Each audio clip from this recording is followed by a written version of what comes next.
രാഹുൽ ഗാന്ധിക്ക് ആളുകൾ തന്നെ മറുപടി പറഞ്ഞില്ല, ഞാൻ തന്നെ എന്നെ കൊണ്ട് തന്നെ പറയിപ്പിക്കണം. രാഹുൽ ഗാന്ധിക്ക് കൃത്യമായി മറുപടി ആള് പറഞ്ഞല്ലോ. അത് എങ്ങനെയാണ് ഈ കട്ടവരൊക്കെ സ്വന്തം വീട്ടിലെത്താനിടയായതെന്ന് ആലോചിച്ചാൽ അതിനുള്ള മറുപടിയായല്ലോ. ഞങ്ങൾക്ക് അങ്ങനെയുള്ള തകരാറുകളൊന്നും ഇല്ലല്ലോ അക്കാര്യത്തിൽ. അത് ഞാൻ തന്നെ പിന്നെ കൂടുതൽ പറയേണ്ടതില്ലല്ലോ.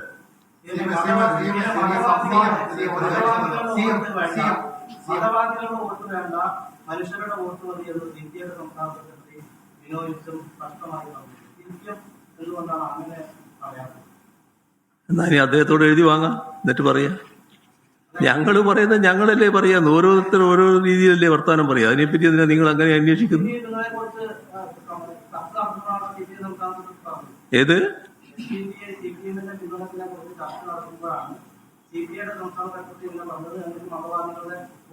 അല്ല, അത് നിങ്ങൾക്ക് എന്താ ഉദ്ദേശം എന്ന് പറഞ്ഞാല്, നിങ്ങള് നേരത്തെ നമ്മുടെ നാട്ടില് കണ്ടുവന്നൊരു കാര്യമുണ്ടല്ലോ.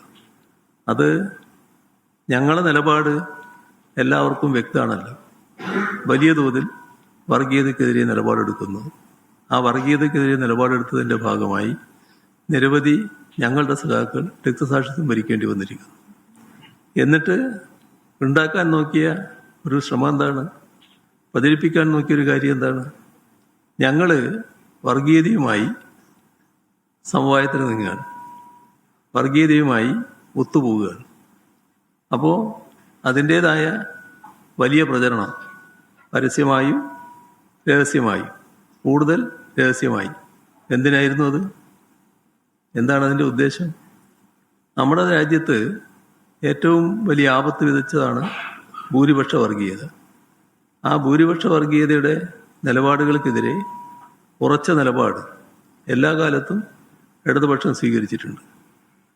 എല്ലാ കാലത്തും കേരളത്തിൽ LDF സ്വീകരിച്ചിട്ടുണ്ട്.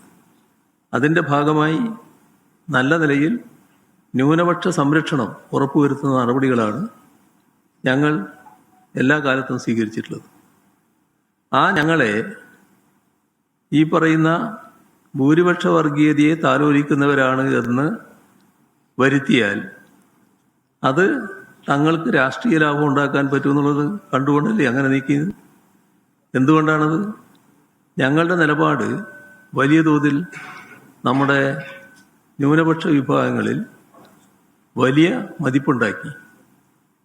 നമ്മുടെ നാടിൻ്റെ ചരിത്രം പരിശോധിച്ചാൽ വളരെ നേരത്തെ ഇടതുപക്ഷത്തോട് വലിയ ആഭിമുഖ്യമുള്ളവരായിരുന്നില്ല ന്യൂനപക്ഷം. പക്ഷേ അവരുടെ അനുഭവത്തിലൂടെ അവർ കാര്യങ്ങൾ മനസ്സിലാക്കി. അങ്ങനെയാണ് ന്യൂനപക്ഷത്തോട് ആഭിമുഖ്യമുള്ളവരായി അവർ മാറുന്നത്. എല്ലാ ജനവിഭാഗങ്ങളും ഇടതുപക്ഷത്തെ ഒരേ മനസ്സോടെ കാണുന്ന നിലയുണ്ടായി. നമ്മുടെ രാജ്യത്തായാലും കേരളത്തിലായാലും ഭൂരിപക്ഷ ന്യൂനപക്ഷ വിഭാഗങ്ങളിൽ മതനിരപേക്ഷ ചിന്താഗതിക്കാരാണല്ലോ ഏറ്റവും കൂടുതൽ. അപ്പം അത്തരം ആളുകൾ ഇടതുപക്ഷത്തെ വിരോധപരമായി കാണുന്നത് അവസാനിപ്പിച്ചു, ഇടതുപക്ഷത്തെ സ്വീകരിക്കാൻ തയ്യാറായി. ഇത് തങ്ങൾക്ക് വലിയ അപകടമുണ്ടാക്കും എന്ന തിരിച്ചറിവിലാണ് എങ്ങനെയെങ്കിലും ഇടതുപക്ഷത്തെക്കുറിച്ച് തെറ്റായൊരു ചിത്രം വരച്ചു കാട്ടണമെന്ന തോന്നൽ നമ്മുടെ കേരളത്തിലെ വലതുപക്ഷ ശക്തികൾ ഉണ്ടാകുന്നത്. അതിൻ്റെ ഭാഗമായാണ് ഞങ്ങളെക്കുറിച്ച് തെറ്റായ ചിത്രം ഉയർത്തിക്കൊണ്ടുവരാനുള്ള ശ്രമം നടന്നത്. ഇവിടെ എന്താണ് നമ്മുടെ രാജ്യത്തിൻ്റെ അനുഭവം? പൗരത്വ നിയമ ഭേദഗതി വന്നു. ആ പൗരത്വ നിയമ ഭേദഗതിയിൽ കൃത്യമായ നിലപാടല്ലേ സ്വീകരിച്ചു പോയത്? കേരളത്തിൽ കൃത്യമായ നിലപാടല്ലേ എടുത്തത്?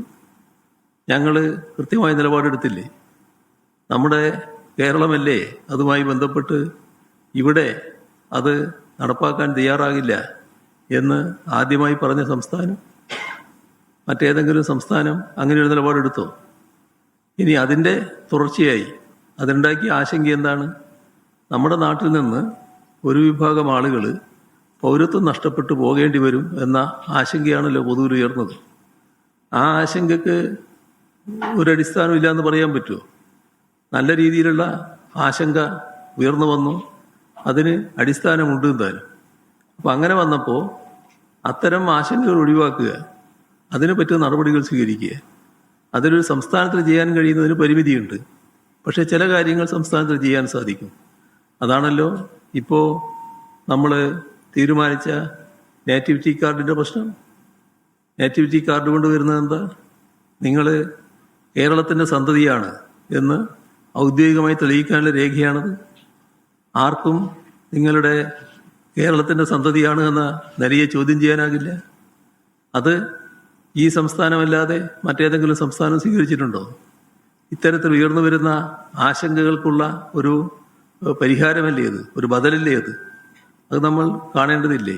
ഇത്തരത്തിലുള്ള സുതാര്യമായ നിലപാട് ഞങ്ങൾ സ്വീകരിച്ചു പോകുമ്പോൾ അതിനകത്ത് കൃത്യമായ നിലപാടുകളുണ്ട്.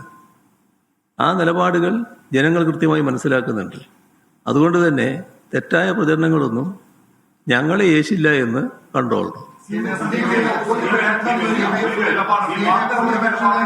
സ്വീകരിക്കുമോ SDPയുടെ വോട്ട് വേണ്ടെന്ന് UDF പരസ്യമായ നിലപാടുകൾ, സമാനമായ ഒരു നിലപാട് LDF സ്വീകരിക്കും? എവിടുന്നാ എടുത്തത്? ഏത് കാലത്താ നിങ്ങൾ ജീവിക്കുന്നത്? ഏത് നാട്ടിലാണ് നിങ്ങൾ ജീവിക്കുന്നത്? നിങ്ങൾക്ക് ഓർമ്മയില്ലേ ഈ പാലക്കാട്ടെ തെരഞ്ഞെടുപ്പ്? വളരെ കാലം മുൻപ് എന്തെങ്കിലും പറഞ്ഞു വിട്ടല്ല, ഏതെങ്കിലും കാര്യങ്ങൾ പറയാൻ വേണ്ടി വസ്തുതകളാകെ മറച്ചു വെച്ച് പറയലാണ്. എന്തായിരുന്നു അവർ സ്വീകരിച്ച നിലപാട്? എത്ര കണ്ടോ ഒക്കെ ചങ്ങാതിമാരായിട്ടായിരുന്നു അവർ നടന്നത്. മറന്നുപോയോ? അത് നിങ്ങളും മറന്നുപോയോ? ഒരു തരത്തിലുള്ള വർഗീയതയുമായിട്ട് കൂട്ടുകൂടത്തുന്നവർ വ്യക്തമായിട്ട് പാർട്ടി സെക്രട്ടറി ആയിട്ട് നേതാവായിട്ട് മുഖ്യമന്ത്രിയായിട്ടൊക്കെ പറഞ്ഞു വെച്ചാൽ താങ്കൾ. പക്ഷെ താങ്കളുടെ മന്ത്രിസഭയിൽ ഇന്ന് ആളുകൾ തന്നെ ഇപ്പോൾ SDPയുടെ വോട്ട് ചോദിക്കുന്നത് മാത്രമല്ല, അവർ നിങ്ങളെ പരസ്യമായിട്ട് സഹായിക്കാൻ തയ്യാറാണെന്ന് പറഞ്ഞപ്പോൾ ഈ കഴിഞ്ഞ 3-4 ദിവസങ്ങളായിട്ട് CMന്റെ ഭാഗത്തുനിന്ന് വ്യക്തമായ ഉത്തരം ഇപ്പൊ വരെ ഇല്ല. അതാണ് ഈ ചോദ്യങ്ങളുടെ ഉയർന്ന. നിങ്ങൾക്ക് വേണ്ട ഉത്തരം കിട്ടുന്നില്ല എന്ന് മാത്രമേ ഉള്ളൂ. നിങ്ങൾ ആഗ്രഹിക്കുന്ന ചില കാര്യങ്ങളുണ്ട്. നിങ്ങൾ ആഗ്രഹിക്കുന്നത് ഞങ്ങൾക്ക് സാധാരണഗതിയിൽ വലിയ തോതിലുള്ള ഒറ്റപ്പെടൽ വരണമെന്നാണ്. പക്ഷെ എന്ത് ചെയ്യാനാണ്? നാട്ടുകാരങ്ങനെ ഒറ്റപ്പെടുത്താൻ തയ്യാറല്ല.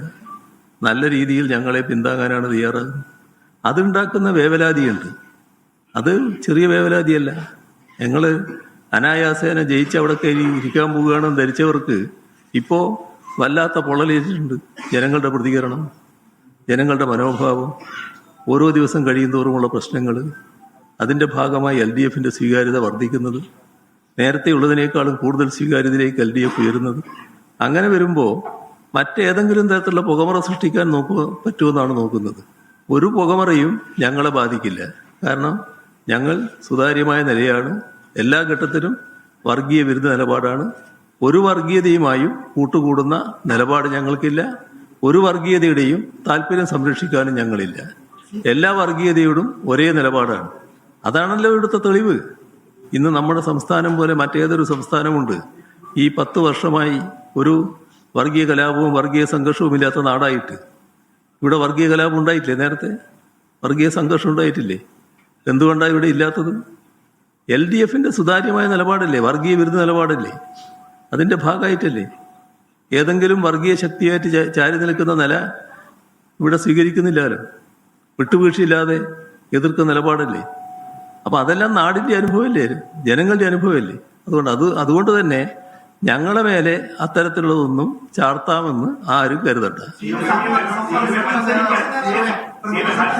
മത്സരിക്കാൻ AICC നേതാക്കൾ തന്നെ നേരിട്ട് കോഴ വാങ്ങിയെന്ന് കോൺഗ്രസിന്റെ നേതാവിന്റെ ഭർത്താവ് തന്നെ പറയുന്നു. അത് നേരത്തെ KC വേണുഗോപാലായിരുന്നു. ഇപ്പൊ കൊടിക്കുന്നിൽ ശ്രീകാന്തിന് ശേഷം ഇപ്പൊ പ്രിയങ്ക ഗാന്ധിയുടെ PA തന്നെ പണം വാങ്ങിയെന്ന് നേരിട്ടുള്ള വാർത്തകൾ വരും. ഇപ്പോഴും AICC ലീഡർഷിപ്പ് ഇതിന് മറുപടി പറഞ്ഞിട്ടില്ല. CMന്റെ ശ്രദ്ധയപ്പെട്ടിട്ടുണ്ട്. ഇത് നേരത്തെ തന്നെ ഉയർന്നു വന്നൊരു കാര്യമാണല്ലോ. അതിനെപ്പറ്റി എന്തുകൊണ്ടാണ് AICC നേതൃത്വം ഗൗരവമായിട്ട് എടുക്കാത്തത്? ഇവരുടെ എല്ലാം ബന്ധപ്പെട്ട വളരെ അടുത്ത് വേണ്ടപ്പെട്ടവരും നേതൃനിരയിലുള്ളവരുമാണല്ലോ ഇതുമായി ബന്ധപ്പെട്ട് ആരോപണ വിധേയരായിട്ടുള്ളത്. ആരോപണം ഉന്നയിച്ചയാൾ കോൺഗ്രസിന് വേണ്ടാത്തയാളല്ലോ. അവിടുത്തെ മുൻ മഹിളാ കോൺഗ്രസ് നേതാവിൻ്റെ ഭർത്താവാണല്ലോ. അതിന് അവര് സ്ഥാനാർത്ഥിത്വത്തിന് വേണ്ടി കോടികൾ കൊടുത്തു എന്നാണല്ലോ പറയുന്നത്. ഒരു രാഷ്ട്രീയ പാർട്ടിയുടെ ഏറ്റവും വലിയ അധപ്പതനമായിട്ടല്ലേ അത് വരുന്നത്? ഒരു സ്ഥാനാർത്ഥിത്വത്തിന് വേണ്ടി കോട ചോദിക്കുക എന്നുള്ളത് അതല്ലേ വരുന്നത്? ഇത് തെളിവുകളോടുകൂടിയല്ലേ പറയുന്നത്. അക്കൗണ്ടിലാണ് കൊടുത്തതെന്ന് പറയുന്നുണ്ടല്ലോ. അത്തരം കാര്യങ്ങളടക്കം വരുമ്പോൾ കൃത്യമായ വിശദീകരണം നടത്താൻ ഒരു രാഷ്ട്രീയ പാർട്ടി എന്ന നിലക്ക് ബാധ്യതയുണ്ടല്ലോ. ഇതേവരെ AICC നേതൃത്വം എന്തെങ്കിലും പറഞ്ഞോ? AICC നേതൃത്വത്തിന്റെ വക്താക്കളായി നടക്കുന്നവരുണ്ടല്ലോ, അവർക്ക് യാതൊന്നും പറയാനില്ലല്ലോ.